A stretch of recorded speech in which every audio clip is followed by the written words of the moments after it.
We are sprinting towards the end of our summer term. So this is the second to last week. We're going to dive into electrochemistry. And then next week, you all will have the opportunities to share about your community water projects. So without further ado, I'm super excited to talk about electrochemistry. So last class, we talked a little bit about big ideas where we're really talking about the transfer of electrons. So if we think about a common occurrence like metal, say for example, a car that's exposed to outside elements, or a boat maybe, we'll see that corrode if there's not protection. And the reason it corrodes is because of a series of chemical reactions that involve the metal. So let's connect that with some of the ideas we were talking about last week.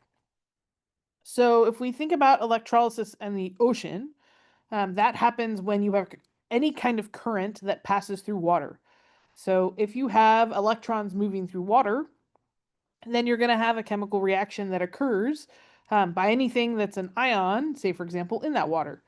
A really common example of this is when we see an electrical current that strips away one metal and then deposits onto another.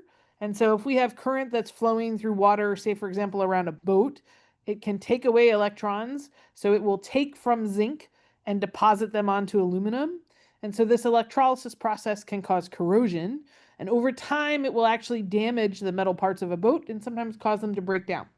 And so in particularly bad cases where it's unmitigated or it's not addressed, it can actually destroy the prop or the shaft of the boat. So that's a practical problem that we're encountering. Let's think about the phenomena or the science that's behind that. So you know from your foundational science classes that there are three components that make up an electrochemical reaction. So there's some solution where your redox reactions occur. And the reason this is relevant to aqueous chemistry is because water is a very common solution where redox reactions occur. That's true in cells, that's true in the ocean, that's true in fresh water, that's true in your sink. And all of these reactions take place in water, and usually it's right an electron or the movement of ions, depending upon what the object is or what the solute is in the aqueous solution. Then we need a conductor. So a conductor can be a lot of different things. Usually it's a wire when you think about the experiments that you've done, say, for example, in your general chemistry labs, something that allows the movement of electrons. And usually we also have to have some type of a salt bridge that facilitates the movement of ions. So three parts: solution, conductor, ions. Those can take different forms. We're going to look at a couple of examples. So we talked last class about half reactions. So we're going to model and talk a little bit about how we do half reactions for this example. So we've got chromium and copper. A couple of things for us to remember. Last class, we talked about the oxidation rules. So we're going to take a moment and put our oxidation number or state above each of these. So remember, a metal by itself or a solid is going to have a 0 oxidation state. Copper is going to have the same oxidation number or oxidation state as its charge, so that's going to be +2. And then chromium here, because it's an ion that's aqueous, its charge is +3. So it has a +3 oxidation state or number. And then copper, because it's a metal by itself, again, has 0. So if we want to think about our very first step, right? Our first step is to assign oxidation state or number. And the reason that's important to do is because that's going to tell you, right, what are your two half reactions. So now let me use a little bit of color and let's think about, so, oh, sorry, let me fix that. And go back to my pen and then I can change my color. All right, here we go. So we're going to go from chromium 0 to chromium +3. So we're assigning, in this case, right, this is going from 0 to +3. It's counterintuitive, but this is the loss of electrons. And so that means it's going to be oxidation. And we're going to add this word the anode, because oxidation takes place at the anode. And then the other piece that we're going to add here is looking at the copper reaction. So here, we're going to go look at copper. And so copper in this case is going from +2 to 0 because it's going, right, from +2 to 0. That means it's actually gaining electrons. So here, we're going to put gaining electrons, and that means this is the reduction or the cathode. Now, if we were to think about this actually happening, right, in solution, let's think about our half reactions. So we're going to write out our half reactions now, and it's going to be specific for the species. So we're going to do 2 Cr solid going to 2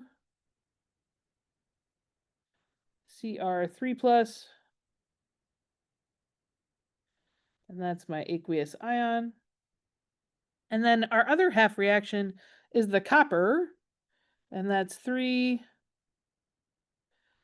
Cu2 plus, the aqueous ion, going to 3 Cu and the solid metal. So if we think about this, we need the same number of electrons, right, that are lost in our oxidation reaction and gained in our reduction reaction. So the important thing here is, where do those electrons show up? Well, if it's oxidation, right, the electrons are going to show up on the right-hand side. So that's going to be 6 electrons. And if it's reduction, then the electrons are going to show up on the left-hand side. And you can think about it this way, right? Here, the electrons are like a reactant. They're being added to. So it's a gain. So copper here, that is 2 plus, is gaining those 6 electrons. And you're like, wait a minute, why is it +2 here? And remember, we have to take into account the coefficient and the charge on the ion. So we multiply these together. So technically this is a 6 plus. So we add the electrons, right, that result in here a net 0 charge. So I add the electrons to the side where I have my positive charge. This neutralizes, right? So I'm adding 6 electrons, and that's what increases my oxidation number up to 0. Here, right, I'm losing 6 electrons, so this is loss, right? That's why they're a product. And this is gain. That's why they're a reactant. And so it's helpful to think about it in that way. So if we want to talk about kind of our next step here, right? Step 2 is splitting into half reactions. And really importantly here, we want to make sure, right, that we are using the same symbol, right? And determining what is the reactant and what is the product. And then the last step here, right, is to make sense of the transfer of electrons. So step 3 is to transfer electrons. And there you're thinking about, well, do they show up on the left or on the right? They show up on the right if it's loss, so that's oxidation. They show up on the left if that's gain or reduction. And so that's going to be really helpful for us as we move forward. That 3-step process you can use for any redox reaction. Okay, next piece that's going to be really important for us to think about, and if you need a refresher on that process, right, this is a summary of that here. The next piece that we're going to think about, right, is something called a cell notation. So there's a convention. So the electrode is written to the left of the salt bridge in this cell notation, and that's always going to be the anode, right? So oxidation is our chromium, right? And then the half reaction, that is the cathode, is what's written on the right-hand side. So if we were to label this or annotate it, right, this is our oxidation reaction that we just discussed, where it's loss. I'm going from 0 to +3. And then, right, so this is, right, 6 electrons. And then if I'm thinking about my reduction reaction, that's also 6 electrons, but in this case, it's 6 electrons that are gained. So this is loss. This is gain. And this convention is really important. So notice, right, I have a single line, a double line, and then a single line.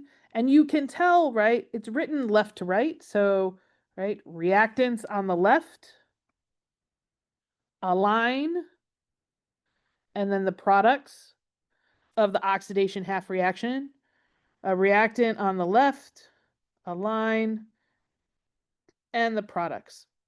And this double line, right, represents, right, the salt bridge. But this cell notation is really important because sometimes you're going to encounter something that's written this way, not as the reaction that we see above. So remember, right, your oxidation reaction is your anode. That's going to be on the left. And then your reduction reaction is your cathode. And that's going to be on your right. It's an important convention, and we'll use it frequently, so it's useful for you to be able to make sense of that. Okay, so those are two quick kind of disciplinary specific ideas that we want to make sure we're holding in our mind. The next piece that we're going to take a look at, right, is using then this language of, right, chromium is oxidized when electrons are lost, right? Copper is reduced when it gains electrons. So if you want some practice, you can use these two examples to kind of walk through that process. So think about the 3 steps we talked about. Think about the cell notation. These are 2 great examples for you to walk through. I'm going to go ahead and record the solutions to these and post them separately, but I want you to think about and do this practice kind of as you're getting ready to do your pattern of inquiry.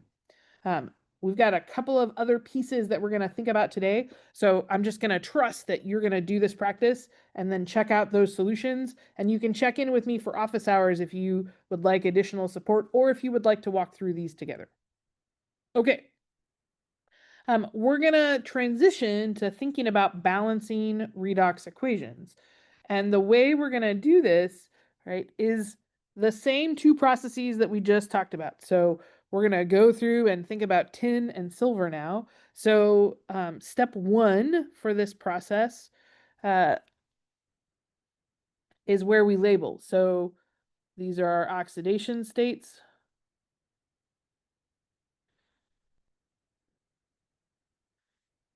Can anyone help me out? Which is my reduction reaction? What is my reduction reaction? How am I gaining? Where am I gaining electrons?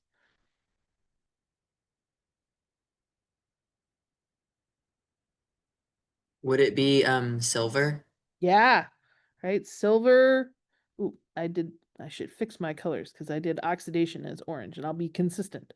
All right, so silver is my reduction and teal is the color I'm using to represent that. So I'm going from +1 to 0. So that's going to be my reduction reaction.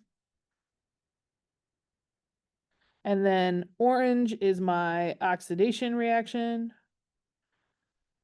And again, that's the loss. So that's my oxidation reaction. I don't know if this helps, but I find one is easier for me to identify than the other. And so I just identify that one, and then I know the other has to be the opposite. So every redox reaction is always going to have a reduction and an oxidation. So if we think about balancing this then, and we think about writing out our half reaction, so that's our next step. So let's do that, right? Our half reaction here, right, is tin, solid, going to tin, the aqueous ion.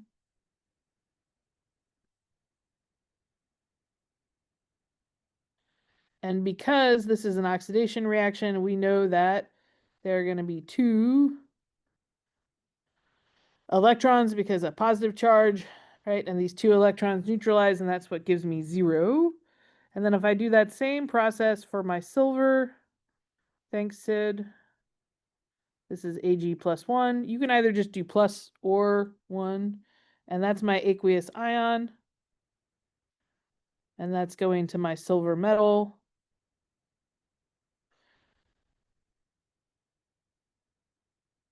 Okay, so here it's just going to be plus 1. That silver gains in order to form silver metal. Now, the dilemma that we have is in this process, this needs to be balanced. So what I'm going to do is multiply everything here by 2. If I do that, then this becomes 2 electrons, which is what I need because my oxidation reaction is 2 electrons. And I'm going to put this 2 as a coefficient in front of my silver ion. And in front of my silver metal.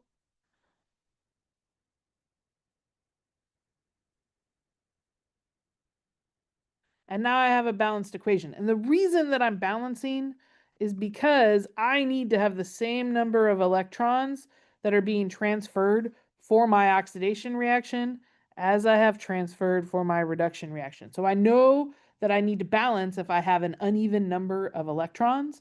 Now notice, right, when you think about balancing this, you balance for the atoms and for the charge. So you're balancing both for atoms and electrons. So in this case, I have 2 silver on the left, 2 silver on the right.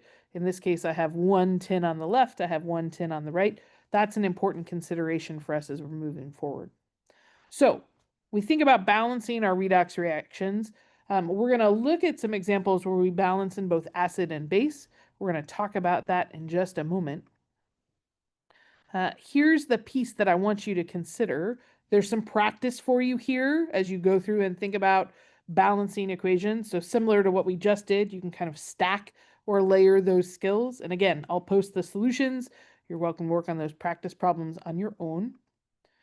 So I've got 2 here for you. I do want to go and just talk briefly. Notice how this has oxygen, right, and chlorine. And, right, a balanced equation has to have the same atoms on the left as it does on the right. So I want to pause for this example and just talk briefly about how we do that balancing. So when we're thinking about oxygen, so here I have 3 oxygens on the left, here I have 2 oxygens on the right. When we're doing our half reactions, we can balance those, right, for atoms like oxygen and hydrogen. We can add water for oxygen, and we can add H plus for hydrogen ions. That's using an acidic means of balancing. Or, right, if it's a basic solution, we can also add hydroxide.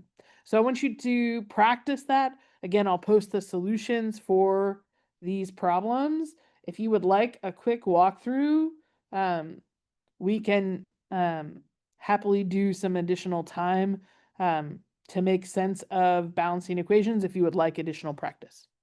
Okay, so I'm going to transition us from thinking about balancing reactions to reduction potentials. And so a redox potential is actually the measure of whether or not a chemical is going to acquire electrons, right? Does it gain those electrons or is it more likely to lose those electrons? And so we want to be consistent in our use of language. So the gain of electrons we refer to as reduction or reduced. That's often referred to as the oxidizing agent or the cathode. And then the loss of electrons we refer to as oxidized or oxidation. And then that's the reducing agent in the anode. And being consistent in our use of academic language here is really important. I remember students early on when they're learning foundational science are like, but wait a minute, if it's the reduction, why is it called the oxidizing agent? And that's because it is the reason that the other coupled reaction is, right, getting oxidized. So because this reaction is undergoing reduction, it necessitates another half reaction that's undergoing oxidation. So we express redox potential in volts. It's really important for us to think about those units. I want to give us a couple of examples. So this is a beautiful reduction table that shows, right, where our stronger oxidizing agents are and where our stronger reducing agents are. So notice a couple of things about this table. One, our stronger oxidizing agents, ones that are more likely to be reduced, have positive values for the cell potential, right? Whereas our stronger reducing agents, those that are more likely, right, to be oxidized, have negative values. And we use a reference, this is the hydrogen reaction, in the middle as our 0 point. So anything that's above is positive, anything that's below is negative. So orienting to our table here is really helpful. And again, these are half reactions and they're written as the reductions. So that's going to be really important information because they're all written as reduction potentials, but you'll notice, right, that it's a gradient. So some are stronger than others. Their position in the table tells you about their reactivity. Now, why does that matter? Well, we're going to use cell potential because we can actually calculate the tendency for a species to be reduced. And then because they're relative to hydrogen, we can actually calculate the overall cell potential, right? So we're going to think about two half reactions in an electrochemical cell, and then we're going to think about that potential difference. And, right, does that mean electrons are more likely to flow or less likely to flow? And because of a redox reaction, we're going to see that transfer of electrons. So when we're calculating cell potential, we're going to use a specific equation, and the order of the components in that equation really matter. So a couple of key pieces here. We're always calculating standard potential at 298 Kelvin, 1 atmosphere, and with 1 molar solutions. You could specify other values, but that means that your cell potential values would be different. Most importantly here is this equation, our cell potential, has the reduction reaction on the left, a subtraction, and then the anode on the right. So cathode minus anode is the pattern that we're always going to follow. And really importantly here, you do not change the sign when you're using data from a reduction table. So we're going to look at an example. Let's go back for just a moment. So we're going to choose, right, reaction. So I want something that's going to, right, be reduced. So let's say our reduction, we use the teal for. So I'm going to use this value, right? And I'm going to be thinking about my reduction. How do I know? Well, because I'm going from 0 to a -1 charge. So we'll write that out. So my half reaction is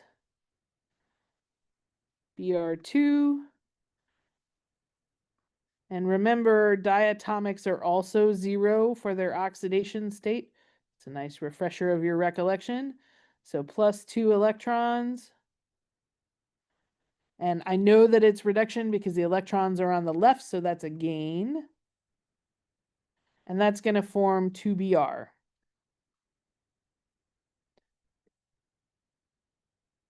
And that's my reduction. I'm going to pair that with an oxidation reaction. So I'm going to choose one from down here. We're going to do nickel.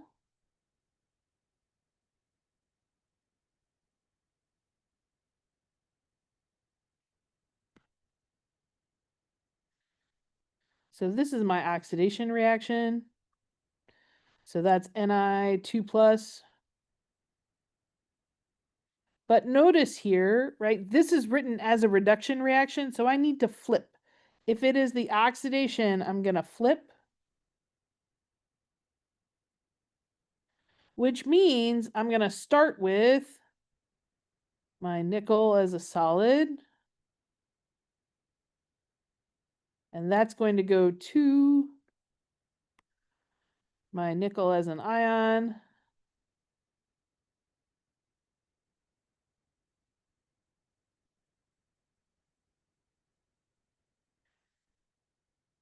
And notice our electrons now are on the right-hand side. So you know that one of your reactions has to flip.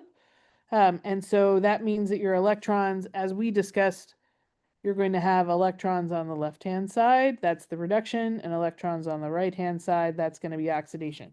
But key here, the values do not flip. I don't change the sign because of the way I'm using my equation. So this is going to be negative 0.26. So this is my cathode.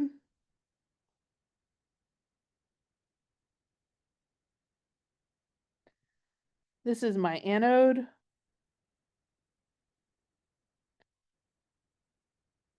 So my E cell then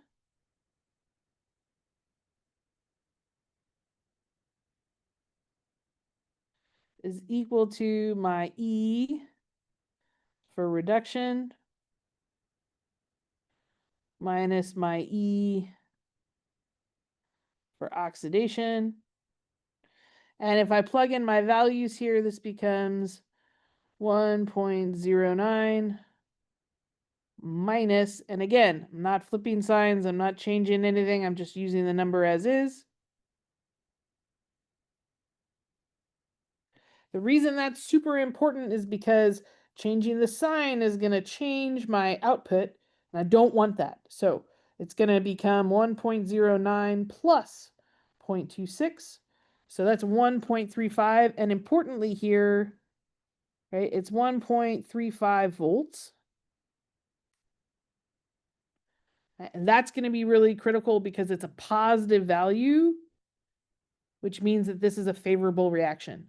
So because, right, this is my reduction and this is my oxidation in their relative position in the table, that means that this is a favorable reaction that's likely to occur. So the fact that I have a positive value for my cell potential tells me that this is a spontaneous reaction. Okay, so I've done all of that thinking. Here's the next piece that I'm going to wrangle, right? So we've thought about our cell potential. We've thought about how we substitute and solve using this equation, right? Now we're going to think about an activity series. So when we're solving for standard cell potential, the species, right, that's being oxidized and the species that's being reduced has to be identified. So because of the way that the standard reduction table is written, they're written in decreasing order. So the species that are at the top, or the positive values, have a greater likelihood of being reduced, while the ones that are at the bottom of a standard reduction table are more likely to be oxidized or undergo oxidation.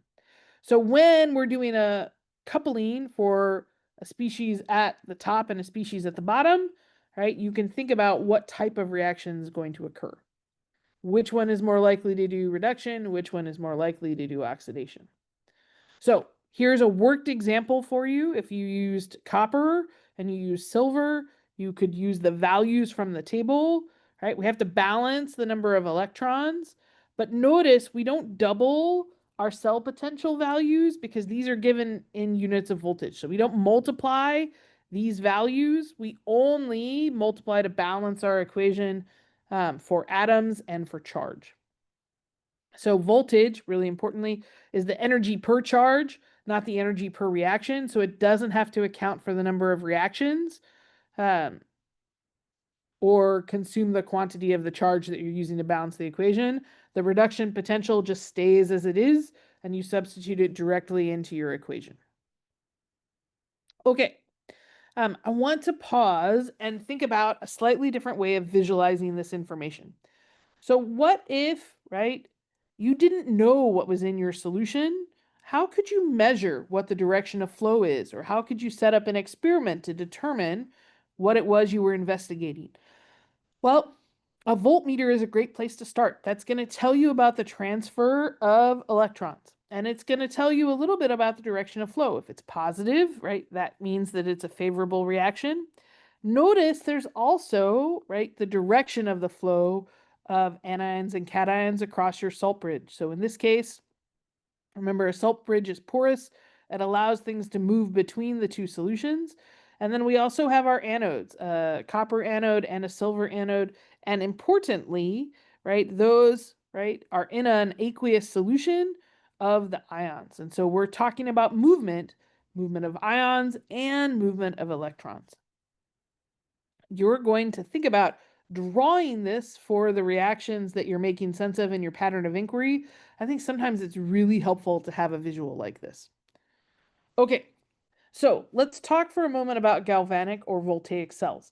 So these involve a spontaneous electrochemical reaction in which your half reactions are separated, right? The separation here is key. Our current tends to flow through an external wire. And so the beakers represent our half cells. And usually, right, we can talk about the concentration of solutions and then the metal that is used or the wire. That's going to be super helpful for us for a couple of reasons. So the copper metal is actually our electrode. The copper is what's undergoing oxidation, and the copper electrode itself is the anode, right? So this is where oxidation is actually taking place. There is the loss of electrons, which is generating the copper 2 plus ion, which is why we see the color change in our solution.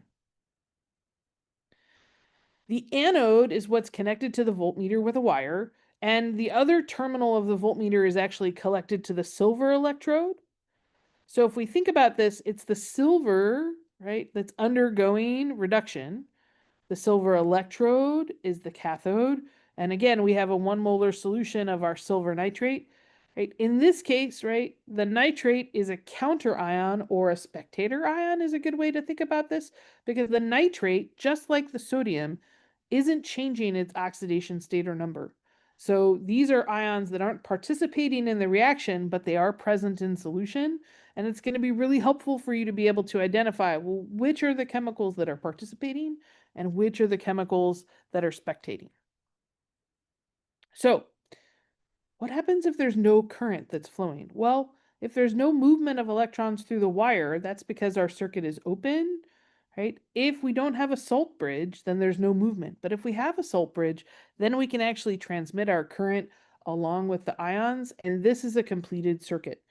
Not unlike, say, for example, the circuits that you see for electricity. Okay, so I want to pause for just a moment and give you the opportunity to recap a couple of really big ideas.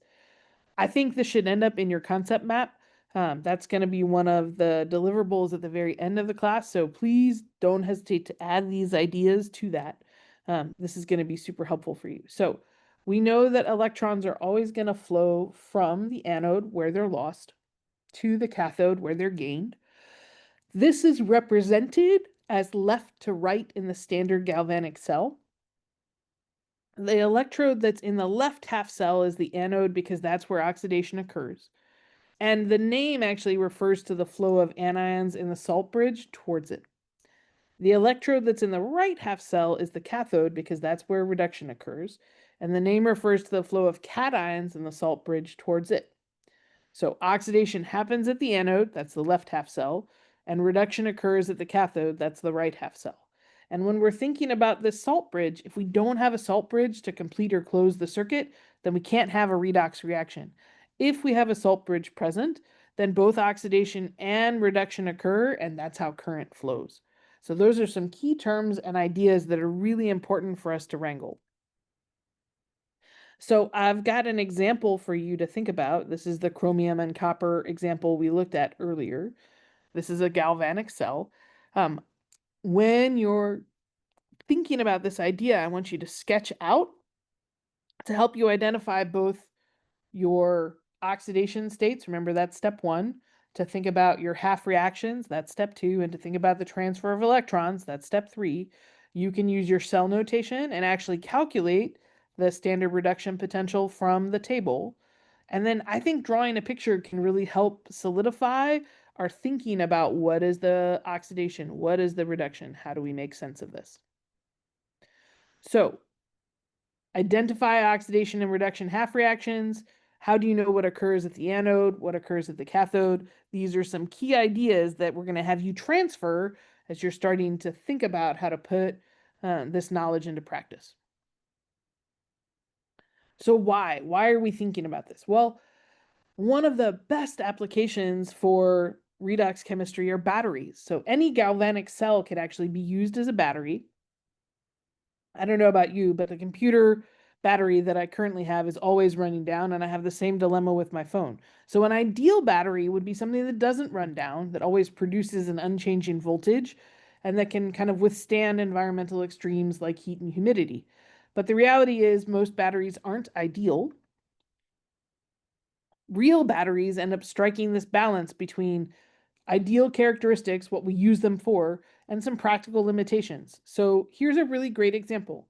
The mass of a car battery is about 18 kilograms, roughly 1% of the mass of an average car or light duty truck. This type of battery supplies nearly unlimited energy if you're using it, say, for example, for a smartphone. But, right, you wouldn't want to carry around 18 kilograms with your smartphone. So, right, there's no single battery that's best. And actually, what ends up happening is batteries are selected for a particular application, thinking about things like the mass of the battery, its cost, the reliability, right, and its current capacity. And so, if you think about it, right, original cell phones were much larger, about the size of bricks. And largely, the reason for that wasn't the circuitry, it was the battery. So, you can think about how, as technology improves, you can change the shape or the size of something based on how you source its energy or what kind of battery you're using. So, we've got a couple of examples we're going to think about. So, there are dry cells, these are primary batteries. Um, these are single use because they cannot be recharged. Um, so, a dry cell example could be a zinc carbon battery. So, the zinc can be both the container and the negative electrode. The positive electrode is a rod that's made of carbon and it's surrounded by manganese oxide, zinc chloride, and ammonium chloride, some carbon powder, and a small amount of water. And the reaction that occurs at the anode could be represented as just the oxidation of zinc. You can see that reaction here. So a dry cell battery or zinc battery is very common. You can use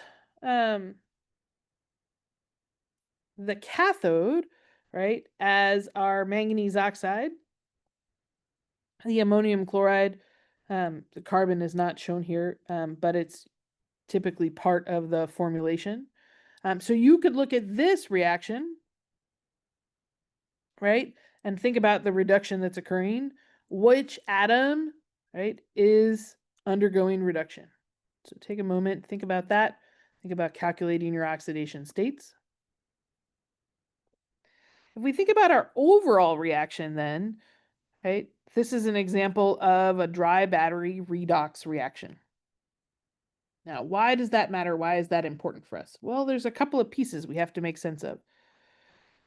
One of them is battery life. So dry cells aren't very efficient in reproducing electrical energy because there's relatively a small amount of our manganese dioxide that's near the cathode that actually gets reduced, and only a small fraction of the zinc cathode is actually consumed as your battery dry cell discharges. So dry cells also have a very limited shelf life because the zinc anode tends to react with our ammonium chloride, right? And that can cause corrosion or leakage. I don't know if you've ever seen that for a AA battery or a AAA battery, but sometimes leakage can occur, and that means the battery is less useful. So alkaline batteries, this is a generic representation of that. So you can actually see what we were just describing. So there's usually a metal top cover that is the positive end, and there's a metal bottom cover that's the negative end.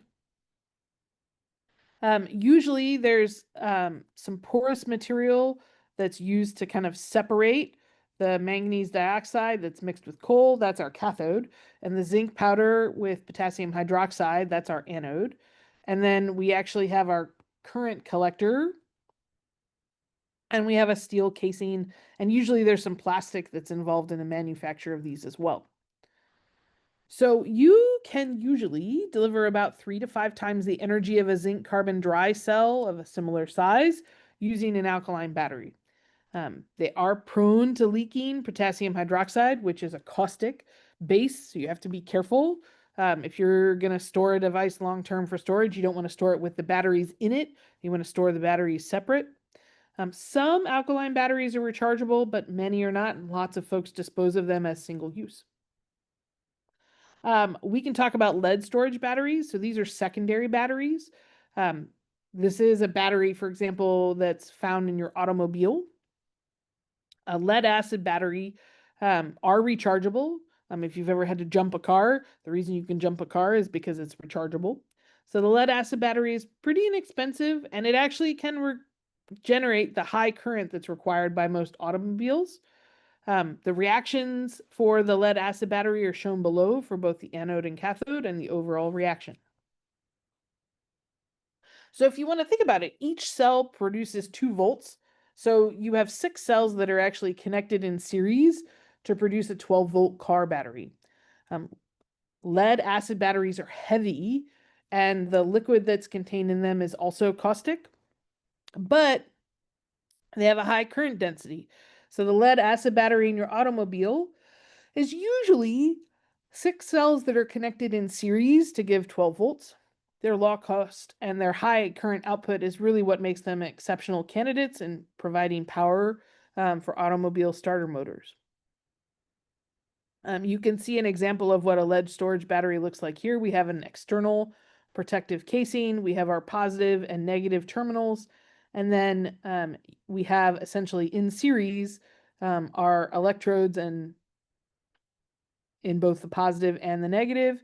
And then these are surrounded by a dilute sulfuric acid solution, which is why you have to be careful if they're leaking.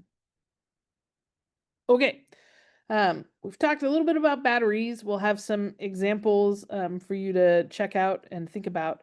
I want to pause and make sure that we have enough time to talk about something called a Pourbaix diagram. So take a moment and look at this figure. Tell me what you see. What do you notice?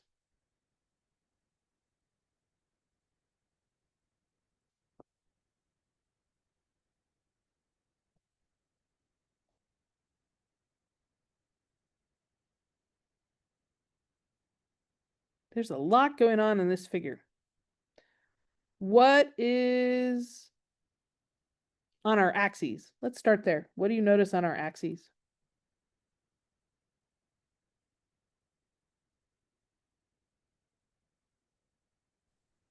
pH and then electron availability, I think. Yeah, right. Our volts is our y-axis, pH is our x-axis. So we're going to unpack this figure. I've got some labeling here to help us with that process. So a Pourbaix diagram does a couple of things. It shows the electrochemical stability for different redox states of an element as a function of pH. So these diagrams, you can think of them almost like phase diagrams, but they map the cell potential and the pH. These are almost always aqueous solutions. That's a really important thing to note because aqueous solutions really help to stabilize some of our redox species. So usually the water redox reactions are plotted as dotted lines on these diagrams so that you can help differentiate. So dotted lines here, right, are the aqueous redox reaction. So oxygen going to form water, hydrogen going to form hydrogen gas. You can see those blue dashed lines here. The next part of a Pourbaix diagram, this one that we're looking at is iron, right, are the regions where there are species. So our iron 2 plus or our iron oxide. And you'll note that the more stable of the species tend to occupy the larger areas. And lines are what mark the places where 2 species exist in equilibrium. So the pure redox reactions are the horizontal lines. These are not pH dependent. And then the acid-base reactions, or the vertical lines, these do very much depend on potential. And then reactions that are both acid-base and redox, right, have a slope associated with them. So let's take a look at our figure. So again, horizontal are not pH dependent, they're just our pure redox reactions. Vertical are acid base. So here, right, 3 is an example of acid base, 2 is an example of pure redox. Something that has a slope talks about the transition between them. So the area of this represents, right, how much of the reaction is this species, right? Whereas this is a much larger area, our iron oxide. This is a smaller area. This is our iron 2 plus ion. And then, right, this area is our iron metal. So again, transitions, right, vertical lines and horizontal lines. And then the really cool part about a Pourbaix diagram is that it actually shows equilibria. So these are numbered on the plot to help us out. So iron 2 plus, right, plus 2 electrons going to iron metal. This is a pure redox reaction. There's no pH dependence. So if I look for where number 1 is, right, this is the transition between iron 2 plus and iron metal. Right? Again, a similar iron 3 plus an electron going to iron 2 plus. This is a pure redox reaction. So let's see if we can find that here. That's the transition between iron 2 plus and iron 3 plus. Oh, I went too far. Here's a pure acid-base reaction. It's not redox dependent, but it is going to be dependent upon potential or pH. So this is number 3. This is iron 3 plus and water going to iron oxide. So if we take a look there, this is 3. So this is going from iron 3 plus to iron oxide. 4 is going from iron 2 plus to iron oxide.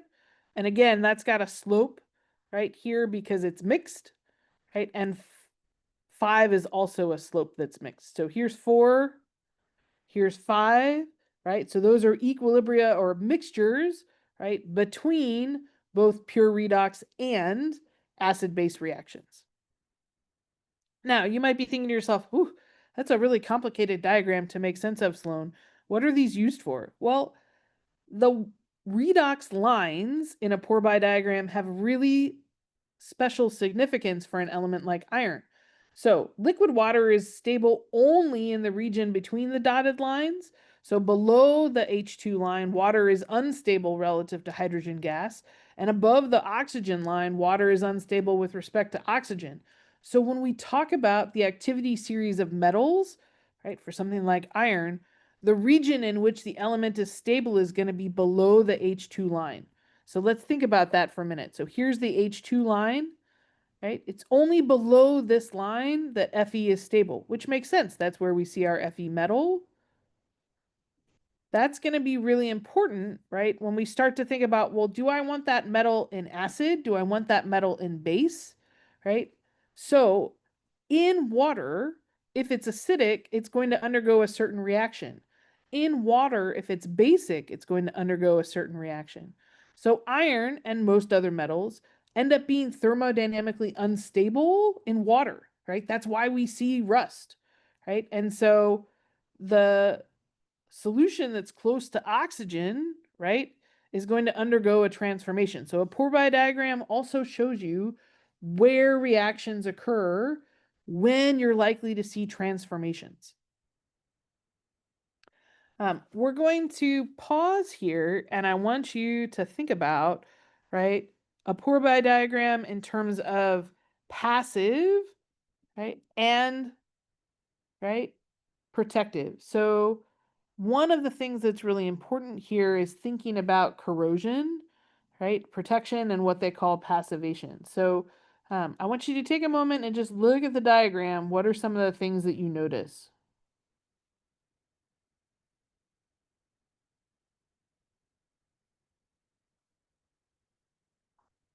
Again, this is for the same iron reaction.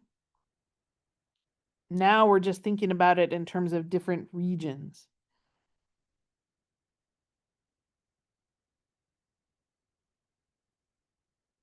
So passivation is what occurs when a metal forms a stable coating of an oxide or another salt on the surface, right? And that's going to help aid stability. So I want you to think about, right, the reaction of iron and what chemical species it's more likely to form. Notice, right, our y-axis is our potential, right, in volts. Our x-axis is our pH. And there are these regions. So remember, our dashed lines are our water reactivity. And then we have these chemical species that iron is most likely to form. So part of what I want us to be able to think about is for a Pourbaix diagram, how do you interpret or make sense of, right, the information that's provided? Because there's a lot to digest in a figure like this. So there's going to be two strategies that we're going to use. One is we're going to look at the lines, right? So the lines kind of help us figure out what it is we're going to do. Lines, remember, represent the redox and the acid-base reactions, and they're actually really importantly going to be a part of, right, the diagram where we're thinking about equilibrium. So this is a beautiful example of where aqueous chemistry brings together several different ideas that you've been thinking about, right? You've been thinking about equilibrium and balanced equations. You've been thinking about redox. What is the oxidation? What is the reduction? And so if you're thinking about, say, for example, our acid-base reactions, right, you can think about when is it likely to lose a proton or gain a proton. So because of the stability of a metal, right, iron can corrode, or it can be stabilized against corrosion depending upon the conditions. So the corrosion of iron or other active metals, maybe like aluminum, right, can be really rapid in certain parts of the Pourbaix diagram. So when it's oxidized to a soluble ionic product, such as iron 3 plus or aluminum 3 plus, for example, but there are other solids like iron 2O3 or iron oxide that form a protective coating on the metal that actually impedes corrosion. So this passivation is one of the ways to protect a metal. At slightly acidic pH, iron is quite unstable with respect to corrosion, but only in water that contains relatively little oxygen. So if I have solutions where the potential is near the hydrogen or H2 line, then if I saturate the water with air or oxygen, that moves the system closer to the O2 line, where the most stable species is Fe2O3, and the corrosion reaction, right, would be the transfer, right, of iron metal, right, plus oxygen to iron oxide. So the oxidation reaction is actually orders of magnitude slower because the oxide that's formed actually passivates or makes passive the surface. So iron corrodes much more slowly in highly oxygenated solutions. So there are a couple of guidelines then that we can use. Generally, iron and other active metals are going to be passivated whenever they oxidize to produce a solid product. And they're going to corrode whenever the product is ionic, forming ions, aqueous ions, and soluble. So if you think about this color-coded diagram, right, the red and the green regions represent the conditions under which oxidation of iron produces soluble and insoluble products, respectively. And then the yellow part of the diagram, right, is where you can protect iron, right, by some type of second mechanism where you bias it so that its potential is below the oxidation potential of the metal. So this strategy is usually done by carrying some other active metal. Maybe it's magnesium, maybe it's zinc, with the iron or steel object, say, for example, in the hull of a ship, right? Or a pipeline, for example, that's being protected. So the active metal has to have a higher reactivity in the activity series. So it's in contact with solution and it slowly corrodes. So this eventually means it needs to be replaced. but it protects, in this case, the iron. So you can think of it almost in a sacrificial sense. You have some other metal that's more reactive, and that is what prevents the iron from corroding. Another way that we can think about this is actually associated with steel. So it's called differential aeration. So if you have an iron object, say for example, the base of a bridge or a drill that's underwater, that's in an anoxic environment like mud or soil, then the potential of the solution is much closer to that H2 line. That's that lower dashed line that we see here. And so because of that, that's where iron can corrode to Fe2 plus. And so if you have a piece of the iron that's in the air or near a surface where it's well oxygenated, then that can be reduced to water. And so the conductive iron, right, is what completes our circuit. So we can have corrosion by differential aeration that can happen really rapidly because as you produce a soluble ion, then the reaction has a driving force over 1 volt. So iron or carbon steel that's subject to really frequent weathering, right, can be corroded by differential aeration. And so that's where you form rust, right? And it's above or below the water, right, creates a greater potential for that circuit to complete. So there are a couple of different ways that you can use this information as you're making sense of what's happening in a redox reaction. Okay, I'm going to stop sharing just briefly because I want to point us to 2 different resources in Canvas, and then we'll wrap up for today. So in Canvas is your reading quiz. So let me share to make sure you all can see that. This is our last reading quiz. You're going to find it here, and I want to show you what it is you're going to be doing. So there are 3 problems that I'd like for you to select, and you're going to complete the metacognitive reflection. You can just make a copy of this document. And right, it's I used to think, I now think. So I want you to think about how you would have solved these problems in the past.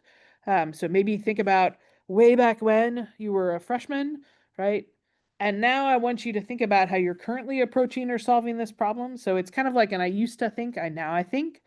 And the reason for this is, right, metacognition is the awareness of our own thinking, but then stretching kind of beyond that thinking, and really thinking about, well, how did what I learned change the way I approach this problem? So maybe there are strategies that you use, maybe there are insights that are particularly key, but this is a great example of a space to kind of model your thinking and then explain how you could deepen your learning.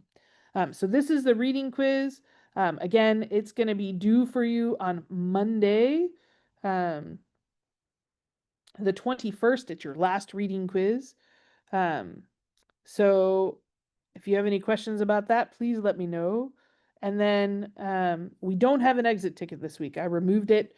I feel like we've got a lot going on and you're working on your community water project, so I want to make sure that folks have time for that. So I will see you Tuesday next week. Week 8 is our last week together.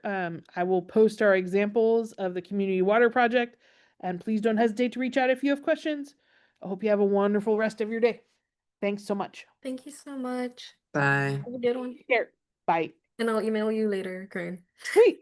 Hooray. Thank you.